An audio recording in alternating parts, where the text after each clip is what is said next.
सांसदों को चुनाव मैदान में उतारकर फंस गई बीजेपी, बगावत हुई तेज। दूसरी सूची जारी होने के 5 दिन बाद भी नहीं थम रही पार्टी की बगावत। कई जगह इस्तीफों का दौर तेज, कार्यकर्ता भी सड़क पर। मध्य प्रदेश में बीजेपी 79 सीटों पर उम्मीदवार के नामों का ऐलान कर चुकी है, लेकिन उम्मीदवारों की घोषणा कर बीजेपी फंसती दिखाई दे रही है। अधिकांश जगह पर बीजेपी उम्मीदवारों का जबरदस्त विरोध हो रहा है। खासतौर पर जिन सीटों पर सांसदों को उतारा गया है, वहां पर विरोध की चिंगारी कुछ ज्यादा ही तेज दिखाई दे रही है। दरअसल बीजेपी हाईकमान ने राज्य की गुटबाजी को समाप्त करने के लिए सांसदों को मैदान में उतार दिया था, जिससे कम से कम उनके संसदीय क्षेत्र में पार्टी को इसका फायदा मिले। लेकिन फिलहाल बीजेपी की रणनीति उस पर ही भारी पड़ती दिखाई दे रही है। दूसरी सूची जारी होने के बाद असंतोष की लहर थमती नहीं दिख रही है।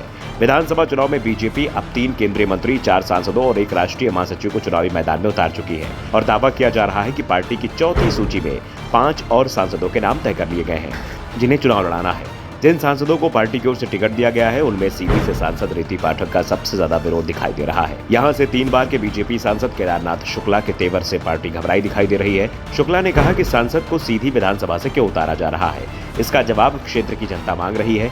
इससे पूरी पार्टी संदेह के घेरे में आ गई है। रीति पाठक को टिकट दिया गया है और यह दिखाता है कि पार्टी अपने जमीनी कार्यकर्ताओं को कोई महत्व नहीं दे रही है।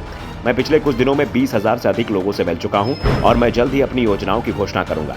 समर्थकों का दबाव है, ऐसे में क्या फैसला करना है ये जल्दी साफ कर दूंगा।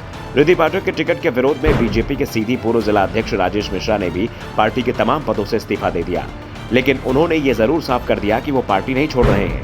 मिश्रा ने कहा कि मैंने पार्टी नहीं छोड़ी है, बल्कि सीधी में भाजपा के विभिन्न निकायों से इस्तीफा दे दिया है। मुझे इस फैसले पर बहुत बुरा लगा, लेकिन मैं हमेशा की तरह बीजेपी के लिए काम करता रहूंगा। ये एक विरोध था और भाजपा एक लोकतांत्रिक पार्टी है और इसमें असहमति के लिए जगह है।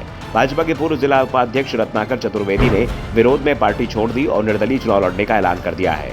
चतुर्वेदी ने कहा कि मुझे अपने क्षेत्र का पूरा समर्थन मिल रहा है और मैं एक स्वतंत्र उम्मीदवार के रूप में चुनाव लड़ूंगा। ये रणनीति हमारे अनुकूल नहीं बैठती। ये हमारे चुनाव लड़ने का समय है और वे चुनाव लड़ने के लिए एक सांसद लाए हैं। भविष्य में वो अपने बच्चों को यहाँ चुनाव लड़वाएंगे। चतुर्वेदी ने कहा कि पार्टी एक ही उम्मीदवार पर चुनाव में दांव लगा रही है, दूसरे कार्यकर्ताओं को मौका नहीं दिया जा रहा है। मैंने अपने जीवन के 15 साल भाजपा को दिए हैं। मैं चुनाव भले ही न जीत पाऊं, लेकिन मैं ये तय करने की कोशिश जरूर करूंगा कि गणेश सिंह हार जाए। दरअसल दावा किया जा रहा है कि इस बार के विधानसभा चुनाव में पार्टी की स्थिति अच्छी नहीं है।